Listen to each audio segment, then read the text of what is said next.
righty, everybody. Welcome, welcome, Review My AMS fans and A+ify fans. I can see you trickling in here today. We are pretty certain you're looking bright and beautiful today, whether it's morning or afternoon or evening, no matter where you are in this wonderful world. Oh, good for you. You're already getting started on our question, on our poll question we've got here. And the poll question is not, are you paying attention? But obviously you are. We're talking digital transformation on this poll. Where are you in your digital transformation?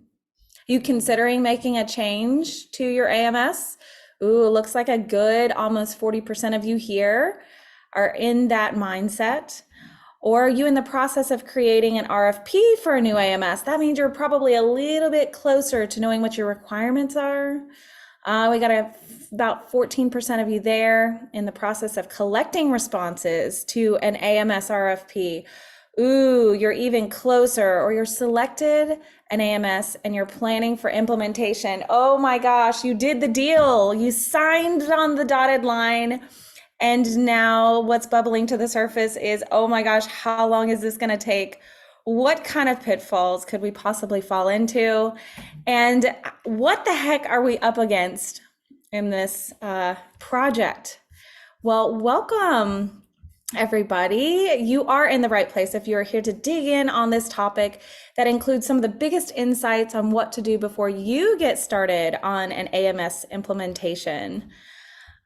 We are really excited that lucky you, I'm really excited, and lucky you, lucky me, I get to play in the work sandbox today with some of the smartest on this very subject. Our association pals from A+ify are ready to tackle this topic, and they are going to tell all today. I'm Terry Cardin. I am the creator of Review My AMS, and it's home to many end user reviews on more than 70 different association management systems. The Review My AMS model is pretty simple and straightforward. It's as simple as you give a review of your current AMS, and then once the reviews are published, then you get access to read all of the reviews. And it's so cool when companies like A+ify support Review My AMS. Here's what it means, y'all. It not only means that they stand for transparency in what can be like a very convoluted, confusing, especially for those of you that have already signed on the dotted line or you're getting ready to send that RFP out, you know exactly how high stakes this is. Groups like A+ify that support Review My AMS mean that they understand that the transparency in this marketplace is so critical and important. They also support small women-run businesses. So kudos to them for supporting Review My AMS there. Ultimately, they get it. They get that opinions on technologies matter, and they're listening to what's happening in the technology association world. We're getting ready to jump into the meat of our time here. But first, I'm going to cover a few housekeeping items. This is being recorded. I just want to make sure on the A+ify team side that we have hit the record button, so we're all good to go there. And this recording will be emailed to you in some follow-up and accessible in the Review My AMS blog in the coming days. So feel free to dig for more information there, or I give you permission to even harass the A+ify team or harass me, of course, in a good way. If there's any insights that you'd like to pass on to another colleague, or you just want more information from what you learned today. This session is good for 1 CIE credit. So if you would like a CIE memo, from our team saying that you attended today, please go ahead and drop your email into the chat to our team, and we'll make sure we get you a memo. We fully expect for your wheels to be turning, especially those that are getting ready to dive in on this major project. We know you're going to have some questions or comments of your own for Paul and Neeraj. And that's cool. Go ahead and throw them in the questions tab or throw them in the comment panel. And I will do my best as your hostess to field those questions to Paul or Neeraj. And we really know that you get choices about where you spend your time. Time is the biggest gift you can give anyone these days, even over money, believe it or not. Health and time are our most precious gifts. And so we really appreciate you being here, ready to diving on this topic. And I thought maybe in light of today, I might share with you a quote from Frank Lloyd Wright. He once says, "If it keeps up, man will atrophy all his limbs, but the push button finger." And with that thought of inspiration, let me introduce you to my A+5 friends. Paul, give us a wave, Paul. Hey, Paul. He has been helping associations, Paul Burke has been helping associations make informed decisions in choosing their AMS system for over 15 years. Fun fact about Paul, I always got to ask a fun fact of my speakers and my guests because this is the human side of them.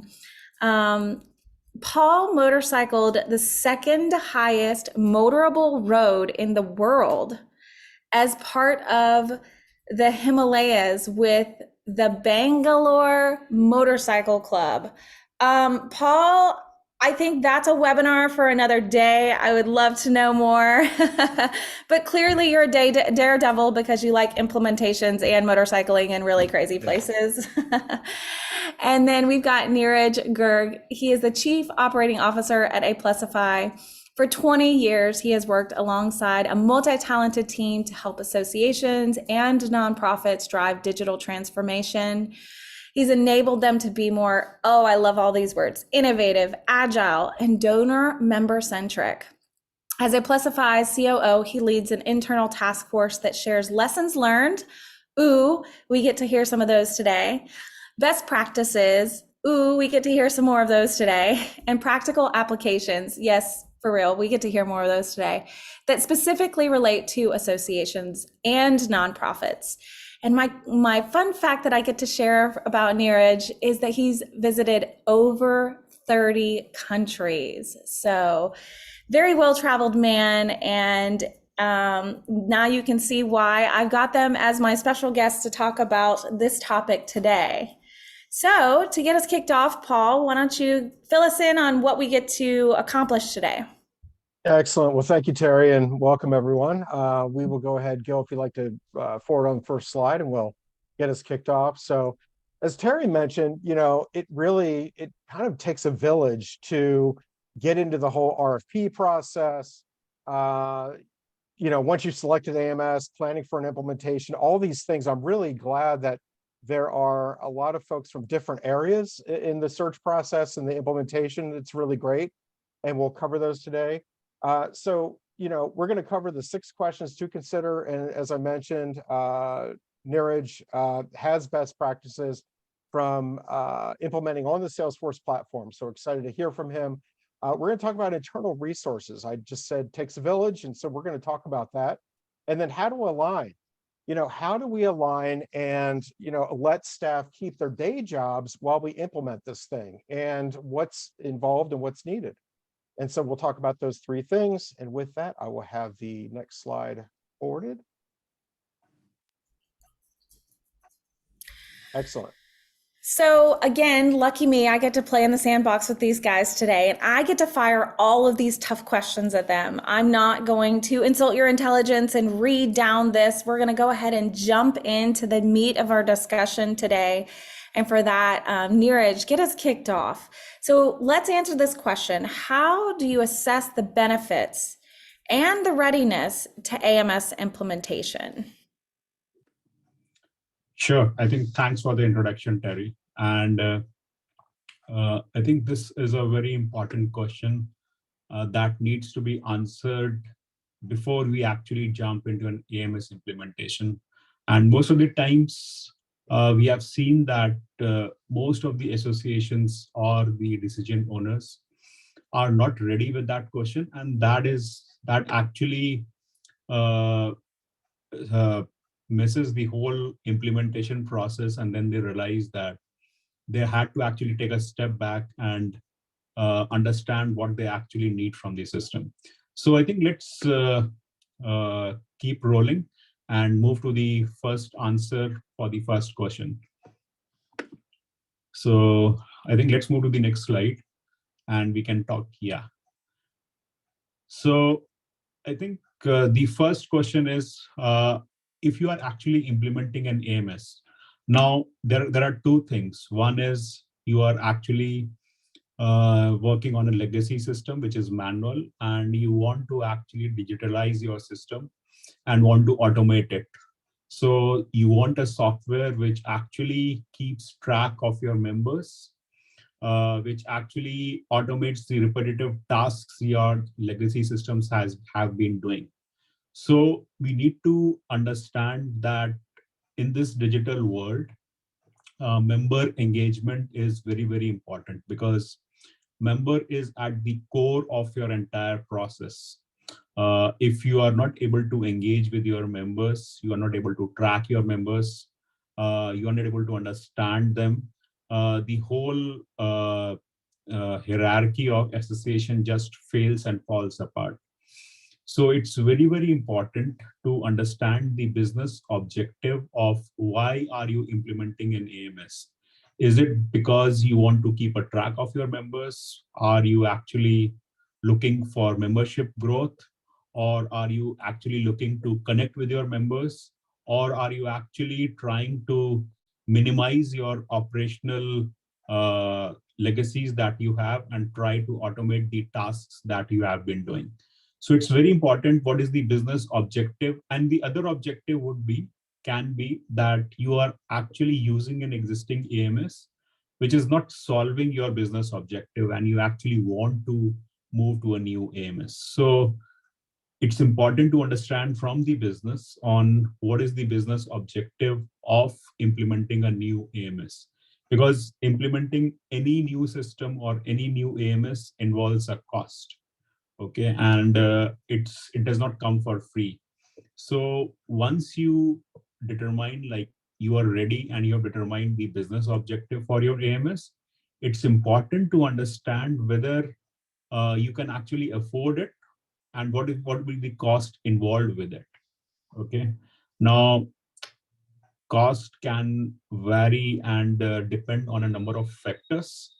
It can be whether you are actually moving your legacy data into the new system. What is the amount of data that you have? Maybe if you have just 1,000 records that need to be migrated to the new AMS, that's plain and simple. But if you have like maybe 100,000 records that need to be migrated to the new AMS, the cost would vary significantly. So it's very important to understand from the technology team or from the team that is a part of your implementation process in terms of what is the difficulties involved, what would be the cost involved, what kind of customization do you want in your AMS. And most of the times we suggest our clients when they are actually deciding on which AMS to choose and what level of customization they should do. We just suggest them to actually implement out of the box functionality rather than going for a lot of customization if the budget is limited. But because the more customization you have, the more development effort it would be and more your cost would increase.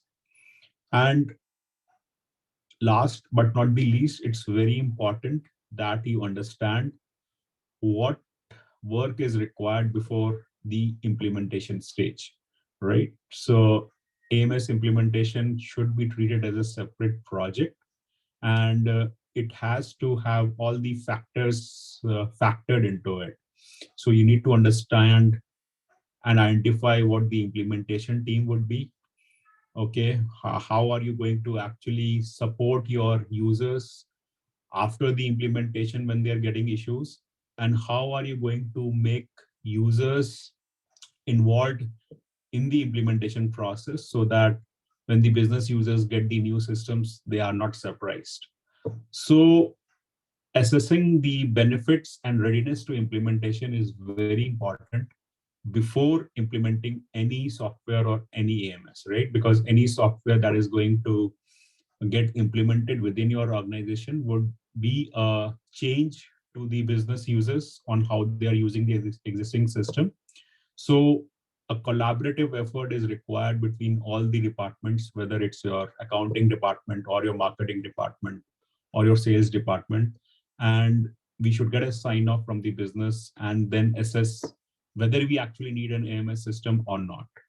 So I think it's very important to assess before we start any implementation. And I think, Paul, if you have any additional thoughts you want to put into this slide. Sure, and thank you. So everybody has context. So I've sat on either side of the fence, selling AMS as well as selling services. So if we talk about benefits, we want to support the strategic plan at the executive level. We also want to help staff, internal staff, with streamlining business processes, making their lives easier, getting rid of manual work, having them adopt the system, and letting them focus on higher value activities. And then certainly pushing online self-service to members in a way that they're more engaged. And when they're more engaged, associations are really looking for two things. They're looking for the time and money. Okay, to put it very crudely, that's what they're after. And the easier you can make it to have your constituents invest with you, that's what's going to lead to success. With cost and affordability, I piggyback on what Neeraj said about complexity, integrations, customizations. I've even heard from consultants that having a budget of 20% over the implementation costs is just a nice buffer to have. That is almost like an insurance policy, just in case. It's just for those just in case moments. And then data migration, we talked about that, building enough time in, really looking at that, and your consultant and or your AMS provider will help you with what to convert and how much to convert. And then lastly, I would say consider an annual training budget for post go live, just to keep your staff and any new staff trained up on the system. It's always good. And as far as the work, a lot of great input there, Neeraj. I would also say, high level oversight meetings during the project, just to make sure that we're all in lockstep together. Really nice to do that. And so thank you. Yeah, I think that are great points to be added.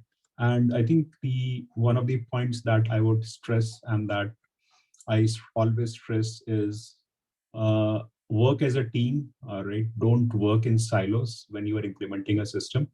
So the business team, the technology team, and within the business team as well, the marketing department, the sales department, the accounts department, everyone should come in sync and work towards a common goal, so that the new system does not come as a surprise or a shock, but they get accustomed to it and they just do that journey together.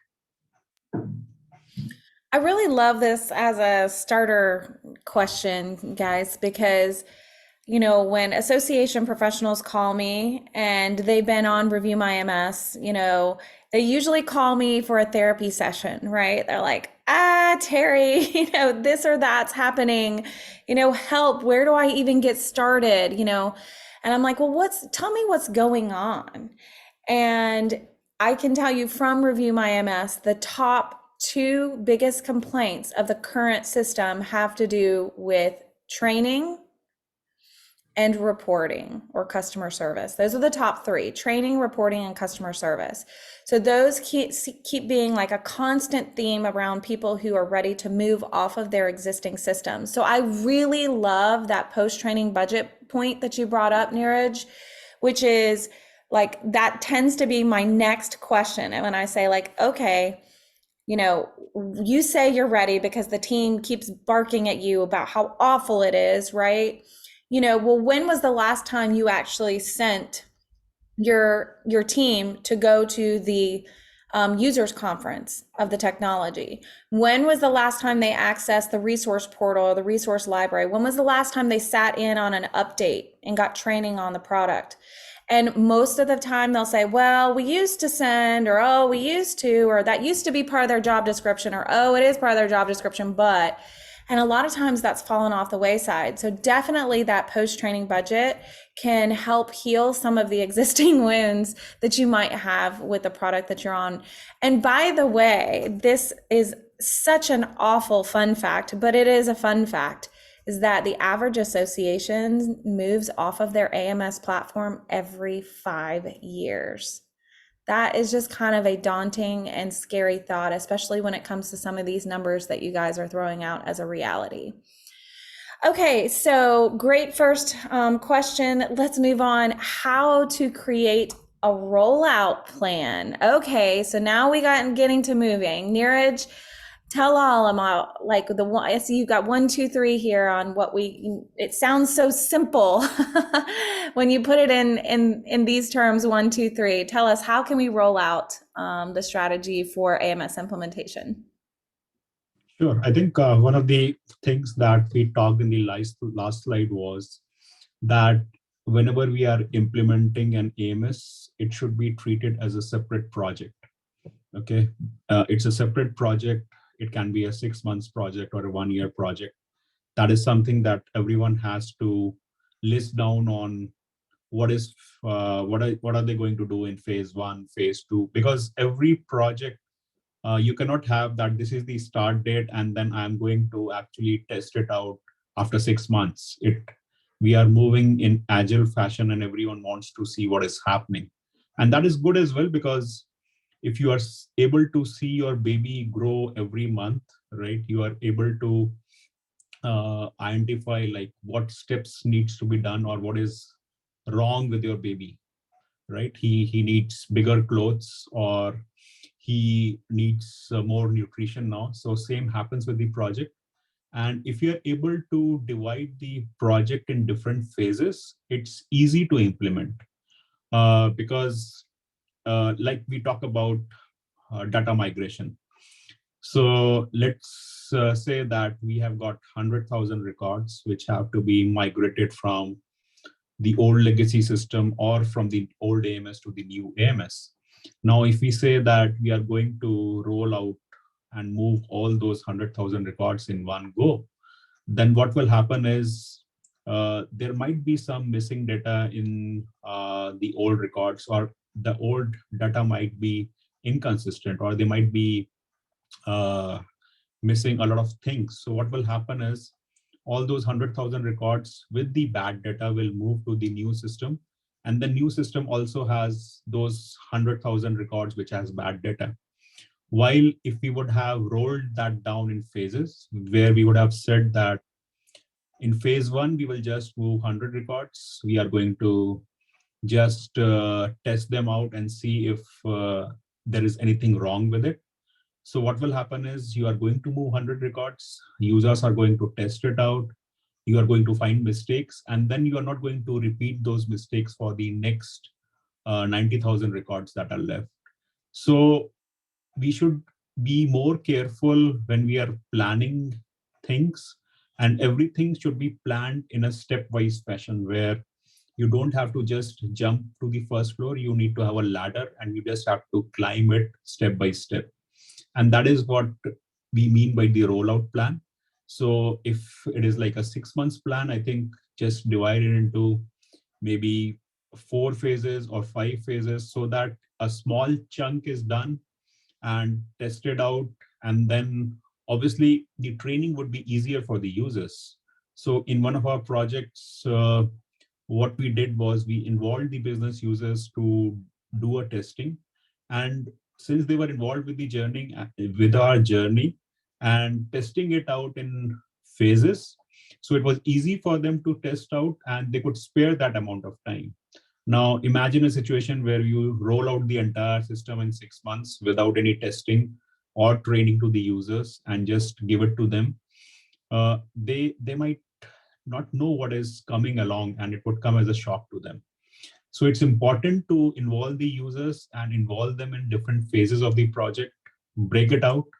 And very, very important, which is the third point, it's the user adoption, because if people are not involved with your journey in the phases that you have planned for them, they are not going to move to the new system. They are still going to use the old system. And then if the business users for whom you have implemented the AMS, they are not going to use it, then the whole money that you have invested in the new AMS is all waste and you're not going to get any ROI out of it. So it's important to take big baby steps, put your energy into it, involve everyone in the rollout, and make sure that the users stop using the old system and move to a new interface. I think then only that whole journey of that implementation and the journey after implementation will be successful.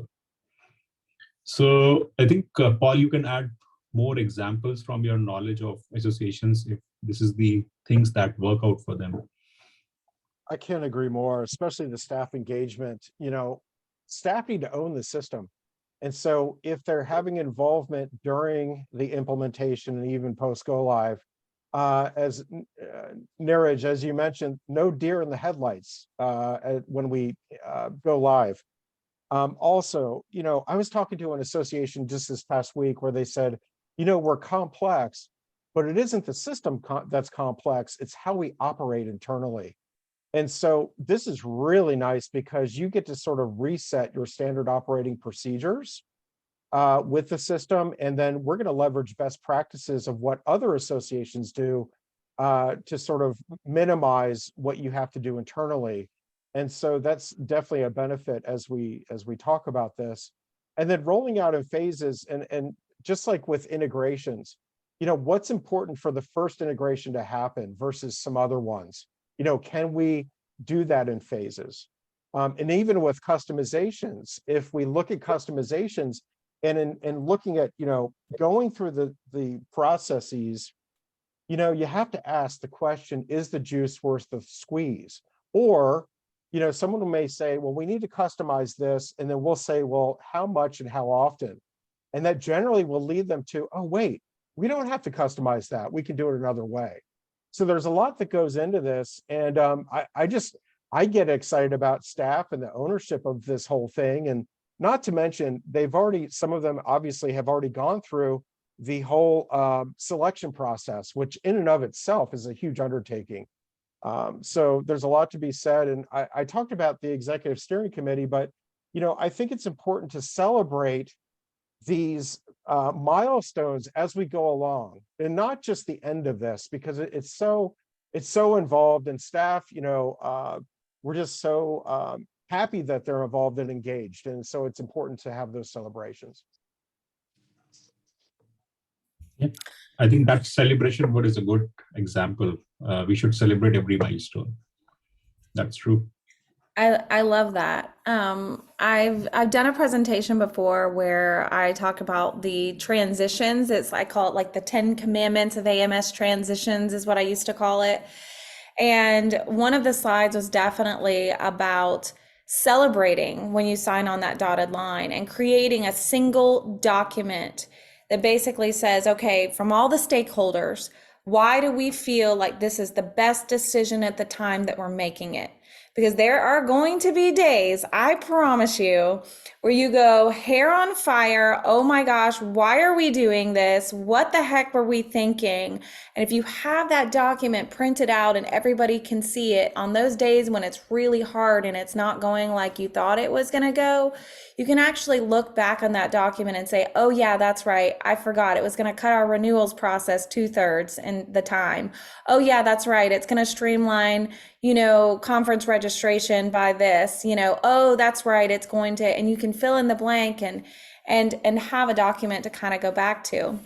Another thing I was thinking about, Neeraj, when you were talking was back in the day, I used to talk with other execs about when they were going to roll out their new AMS, right? And hopefully long gone is this conversation around rolling it out in time for annual conference, right? Like, bad idea. Think about all of the hands that are on deck whenever you're getting ready to go into annual conference anyway. Why in the world would you pile this on top of all of that? You need to put the rollout, I think personally, in the quietest time of the year. And associations tend to be on cyclical patterns around events that they do. And so maybe find a quieter time of year to roll things out. So really good points there. I love that, especially bringing the team in. And Paul, your point about getting rid of kind of those sacred cows or those processes that are in place that you may have been doing just because your system has forced you to do it that way, or maybe some of those business processes that like have always been done that way within the organization and you've had to modify the tech for it. Like, ooh, let go of those and reinvent yourself as a new association. So moving on to the third question, Neeraj. So, and I actually wrote this earlier, and then I was like, oh yeah, this is one of the questions I get to ask is like, how exactly do you start that conversation with staff or with members or with other key stakeholders at the organization to get buy-in from them? Yeah, so see this whole software implementation is done for the stakeholders. It's for the business that we are doing it. It's not the team, the technology team who has implemented is going to use the system. It's the staff users who are going to use it. So the people who are going to use it, we should have a buy-in from them. They should be comfortable and they should know like why the new system is getting implemented. So that goals and requirements should come from all the operations team, all the managers, and all the representatives of different teams. So generally what we do when we implement any system and we work with our clients, we try to talk to different stakeholders, whether they are the operations team or they are the marketing team or the sales team, roll them that what is the basic objective of getting a new AMS, because it's the pain points these teams have that actually leads to the implementation or the bringing of a new AMS altogether. So they should see why are we doing it, and they should all sign off on the requirements that are put to them. So if they understand why we are implementing it, then I think half of our journey is, or half of our success is already there, because they have pain points, they have given a sign off on that we need a new system. So they would be actually enthusiastic about it. And when the system will get rolled out, they will feel happy about it. On the other side, if we don't take a buy-in from stakeholders and we just take it from just one business team, then we are missing the entire lot. And then obviously they are not going to take or participate in the whole testing or the implementation process. And then obviously when you will give the system to them, they would not be interested in you using it, and your user adoption will be very, very tough. So it's important to collaborate with everyone, take a buy-in from them so that you build trust with them. Trust is very important, I think, with us, with every user. So we should take their feedback when we are implementing it, because everything is customer driven. So their feedback is important because they are the ones who are going to use the system.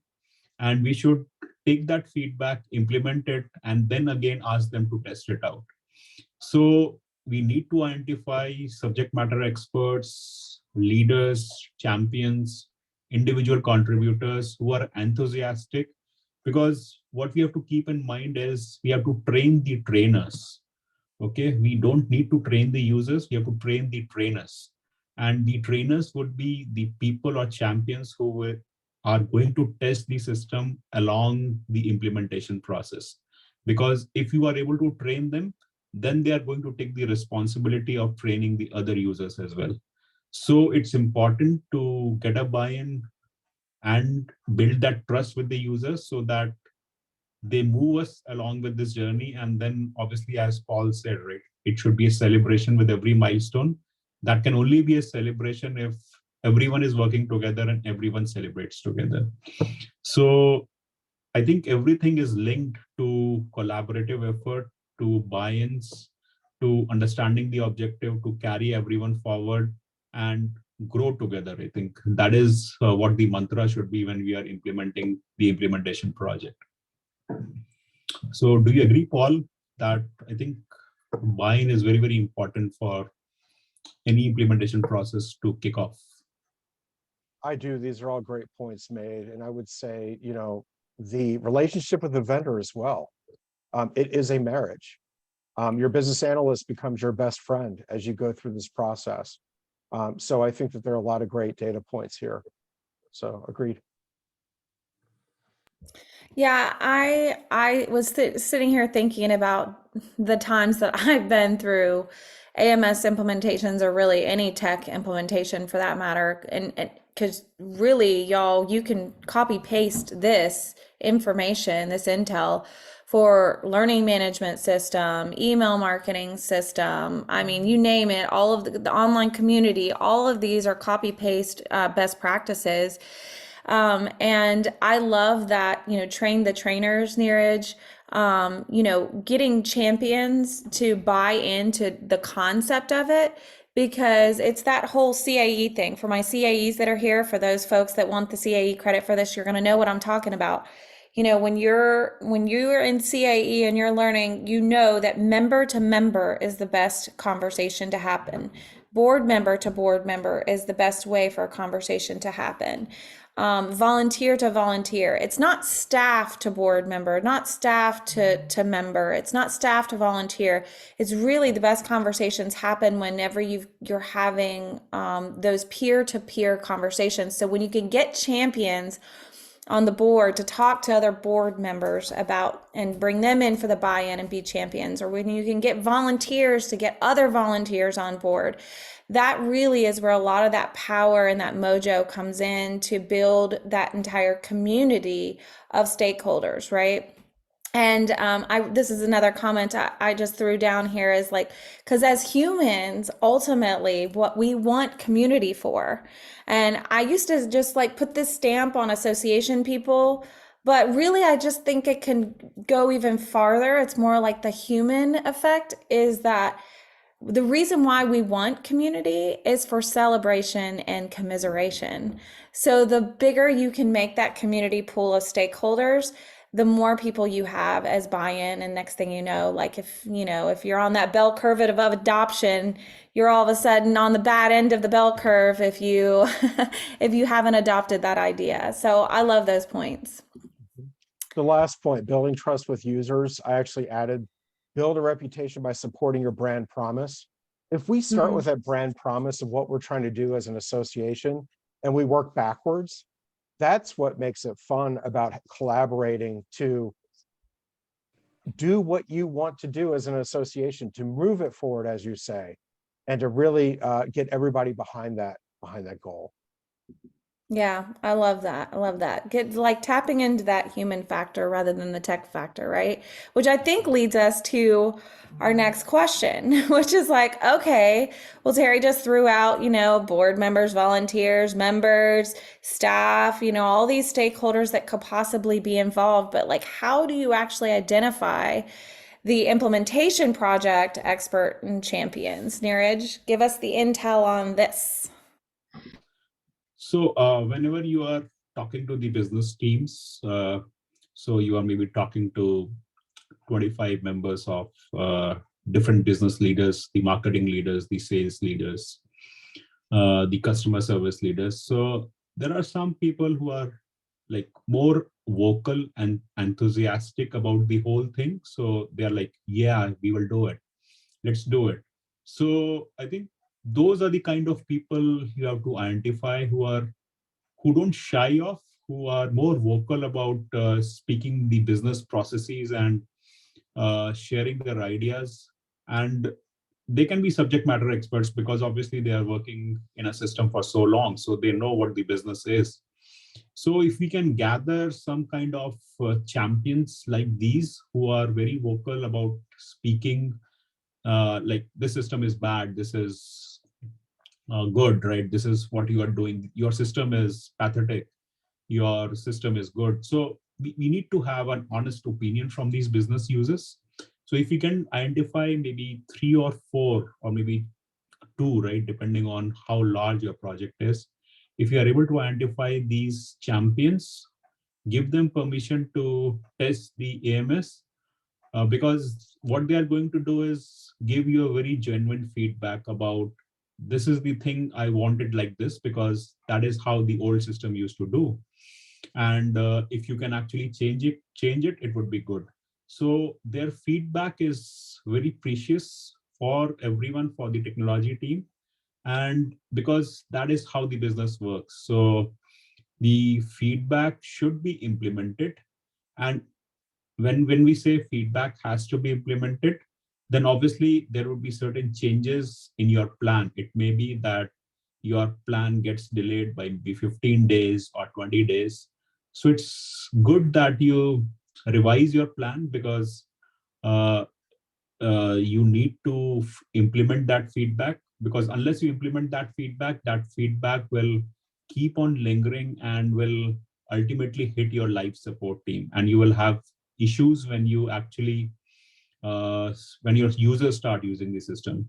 So it's always good to take the feedback from these champions, the subject matter experts, implement it right at that and there, and maybe revise your rollout plan. It may be that this delay of 15 days will save you maybe n number of dollars at the end because you are going to save the cost on the live support. Otherwise, it would just be a mess when your system goes live and you will have n number of issues from the users. Your support team is not going to take that load. So better delay the process and do the things right rather than just rushing it. And like Terry said, that I want this system to be there in the annual conference. So we should not worry about that. Take more time, implement a system which is right, and do the right things in the right fashion.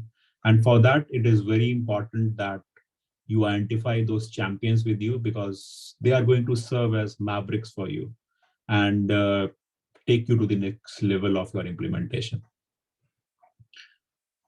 Any more points you want to add, Paul, to how do you identify the implementation champions within your association? And we were just talking about that in chat here. So someone who's vocal and productive. And I would add for the champion, I would add that someone who is really going to unpack their processes that we do. Sometimes we'll get into a situation where not everything was caught or captured, and then you have to sort of backpedal during implementation. So it's very important that we get all the details about processes. And I'll add, Terry talked about rushing things, and Neeraj, you talked about that as well.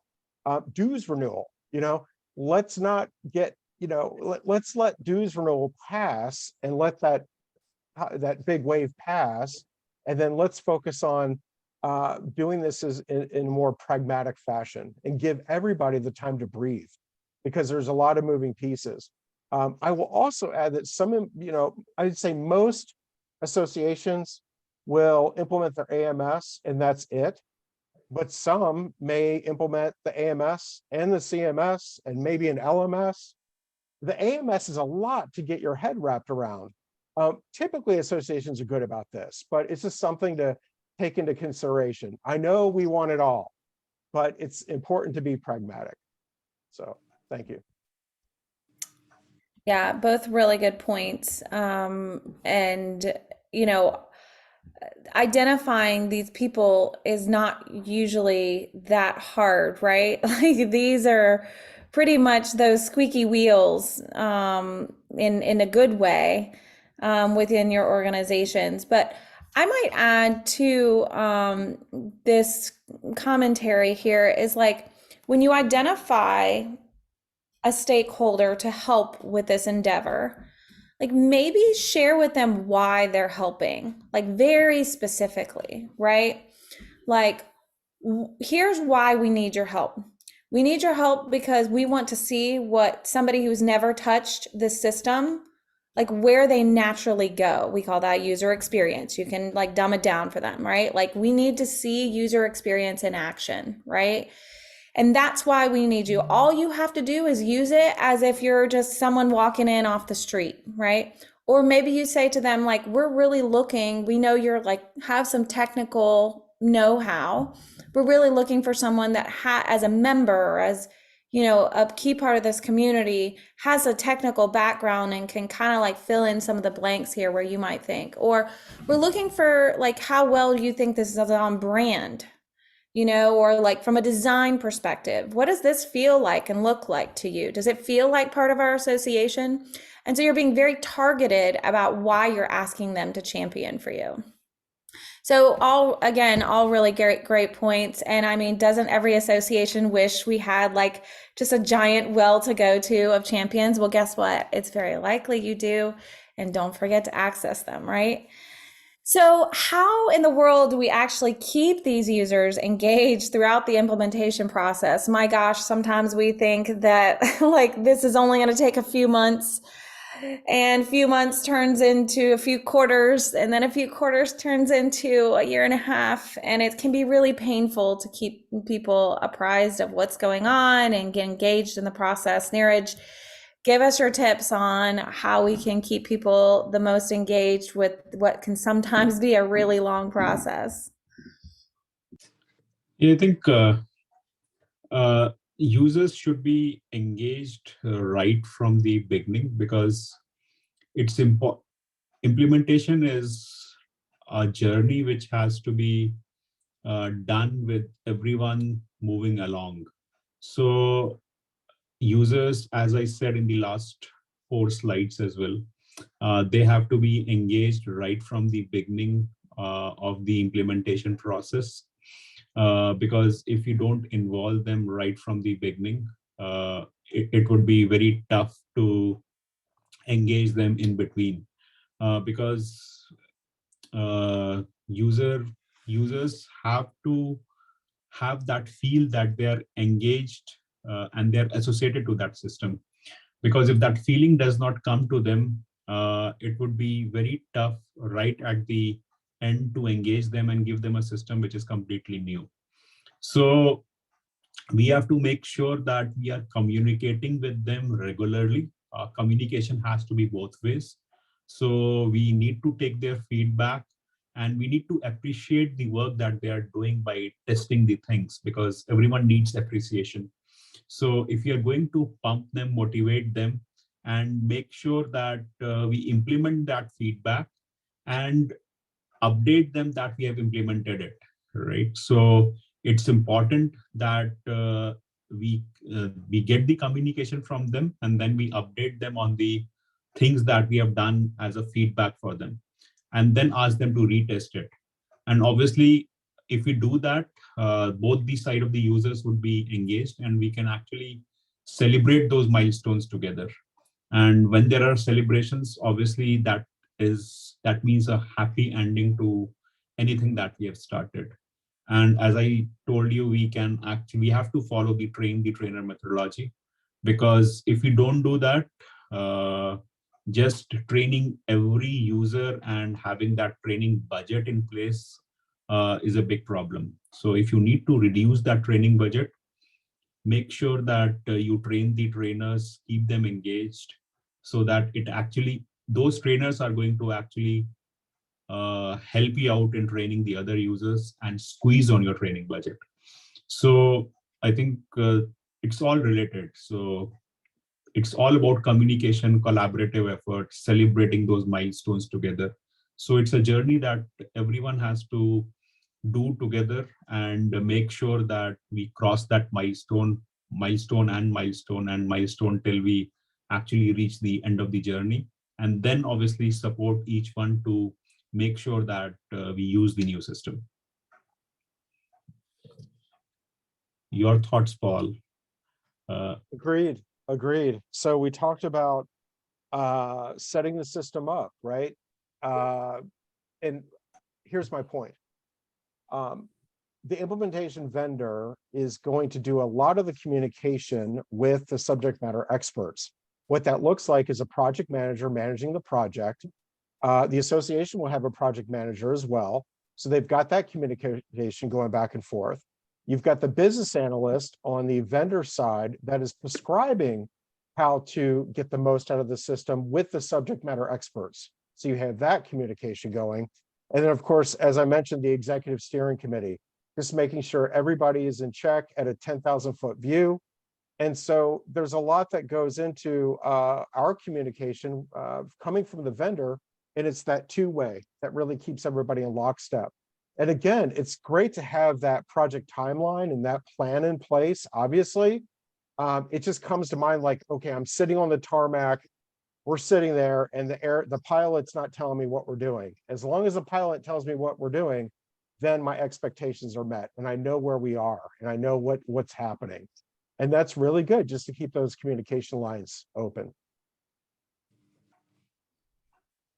Very great points. I was thinking about ways that I would have engaged my users, stakeholders throughout the implementation process. And that would have been with like, I don't know, cake, candy, like whatever, like motivate. Maybe even there's a monetary incentive if we can get to a milestone, you know, and in a timely manner or something. There's got to be lots of ways to motivate people. And the first two things that come off my brain are food and money, right?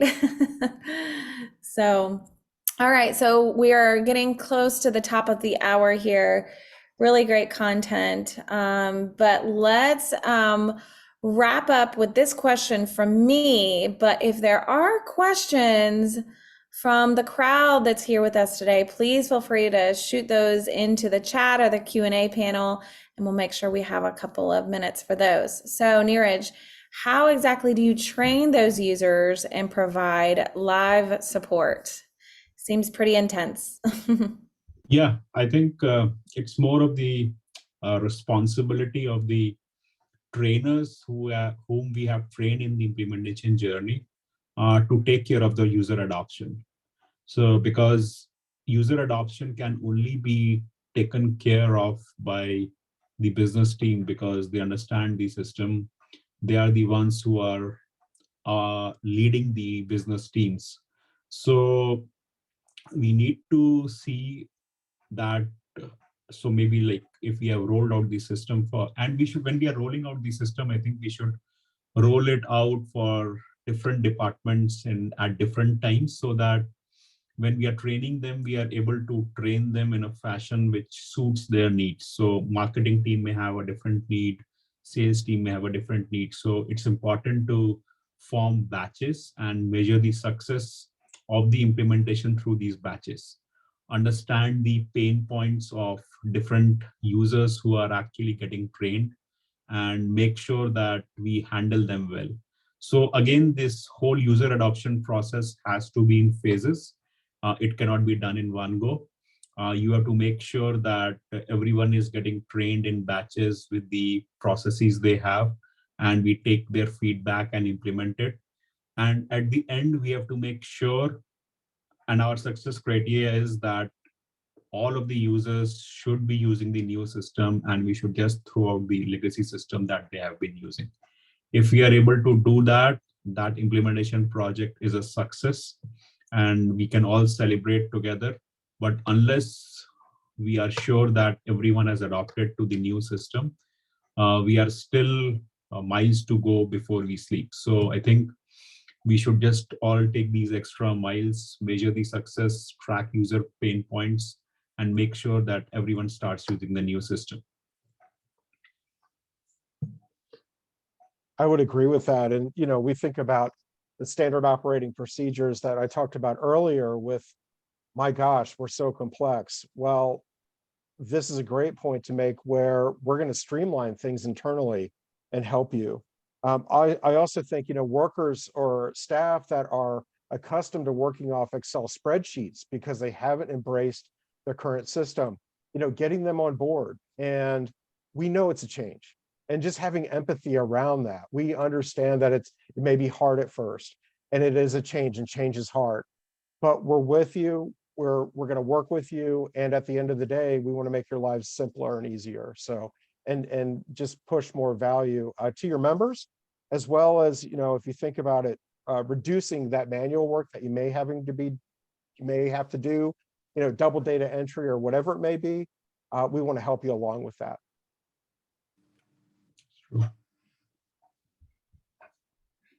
Yeah, awesome points there, guys. I know that like when you get to this adoption point and you just slowly edge away from like that day to day, like where every single day it's such a heavy part of all of the conversations. And then it gets a little less, and then it gets a little less, and people get more used to that, the cadence of using the new system and not asking as many questions about what happened with this system or this process. Like I know as someone who has managed these, projects on a day-to-day basis, been the project manager over these, it is can be, a heavy lift, but when you get to that point where you're like, go, okay, and you walk into the membership director's office and you go, hey, so I haven't heard you say anything negative about the system in like a week. Is everything okay? Have you just stopped, even complaining or like what? And they go, no, actually, I just ran renewals and I realized that renewals are run now in about a third of the time as what it was run in our old system. And those are the kinds of wins that just really feel good, even better than cake and candy. Those are the ones that feel really good. So we do have a couple of questions that have come in. So I'm going to field those for you guys. It looks like we might be able to get to at least one or two.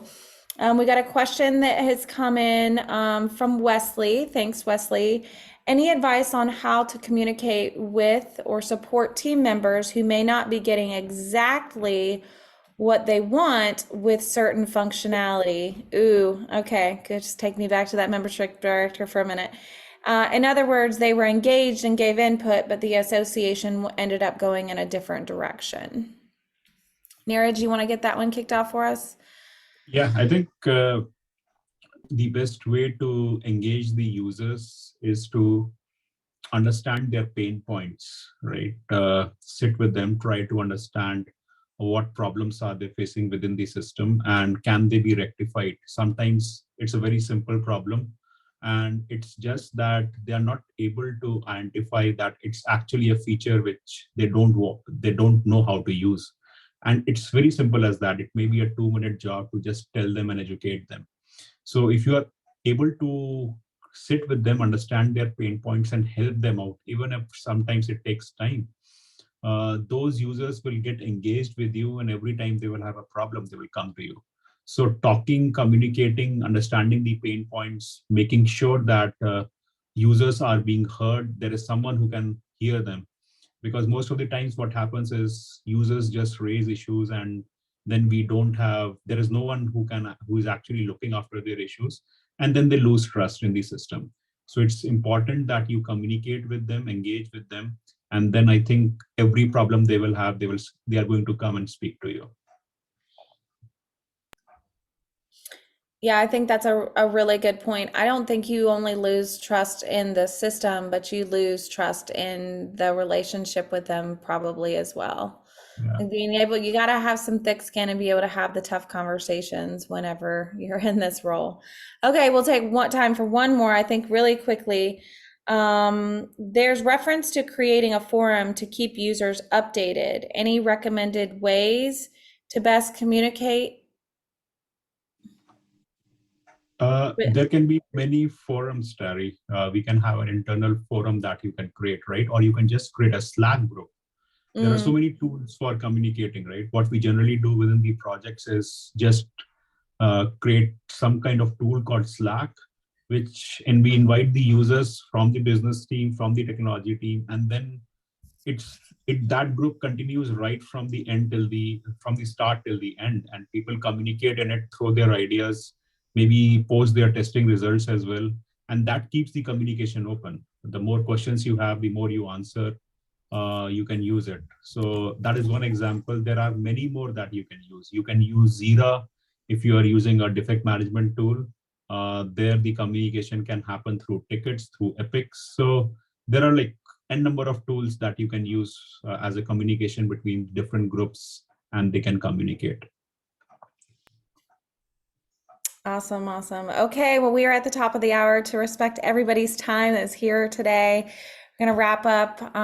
Special thanks so much to you, Neeraj and Paul, for your support of Review My MS, and more importantly, to the insights that are especially impactful to the people that are here with us today. Oh my gosh, this crowd is getting ready to dive in on either implementation or selection. And wow, what useful tips for them. And to all of you, like I said at the top, we know you have many choices on where you spend your time, and we so appreciate you being here. We hope you feel inspired to tackle your next implementation or selection. In light of today's topic, I found a little wisdom in this quote from Helen Keller.